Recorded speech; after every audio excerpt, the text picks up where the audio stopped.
بسم الله الرحمن الرحیم. لا تکن ممن یلعن ابلیس فی العلانیة ویوالیه فی السر.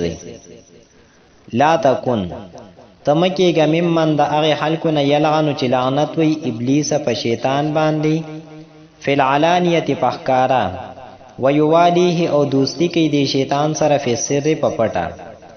پا دی ضرب المثل کی انسان تا یو نصیحت کردی دی او ته دا ویلی دی چې د هغه خلکو نه مکیږه کم خلک چې په شیطان باندې په ظاهر لعنت وي او په پټه وسره دوستی کوي، ځکه دا د منافقت علامت دی، نه ځان ساتل پکار دی. لا تکن ممن یلعن ابلیس فی العلانیة ویوالیه فی السر.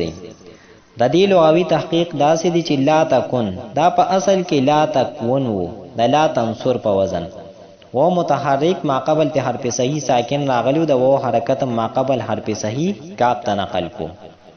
اوس اجتماع د ساکنین وراله د و او د نون په مینس کې نووم حذف کو لا تکون شو.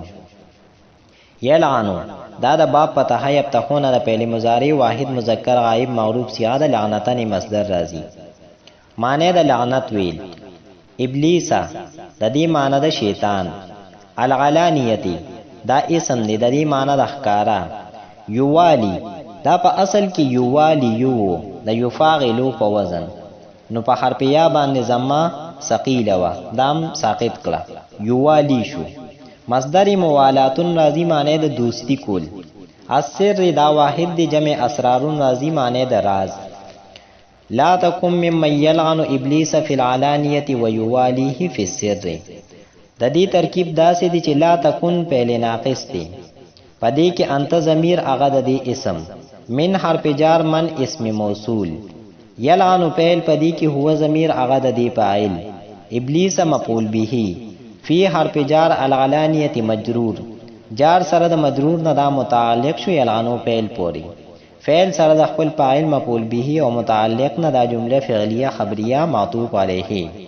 و حرف عطف یوالی فعل پدی کی هو ضمیر هغه د دی فاعل او دا هی ضمیر دا ابلیس تراجه دی د مفعول به، او فی حرف جار السر مجرور، جار سره د مجرور نه متعلق شو یوالی فعل پوری، فعل سره د خپل فاعل مفعول به او متعلق نه دا جمله فعلیه خبریه معطوف علیه سره د معطوف نه دا صله شو د من اسم موصول لپاره، موصول سره د صلې نه دا مجرور شو د من حرف جار د پاره، جار سره د مجرور نه متعلق شو عاملن اسم فاعل پوری، عاملن اسم فاعل پدې کې هو ضمیر هغه د دی فاعل، اسم فاعل سره د خپل فاعل او متعلق نه دا شی به جمله خبر شو د لا تکون فعل ناقص لپاره، فعل ناقص لا تکون د خپل اسم او خبر نه دا جمله انشائیه شو.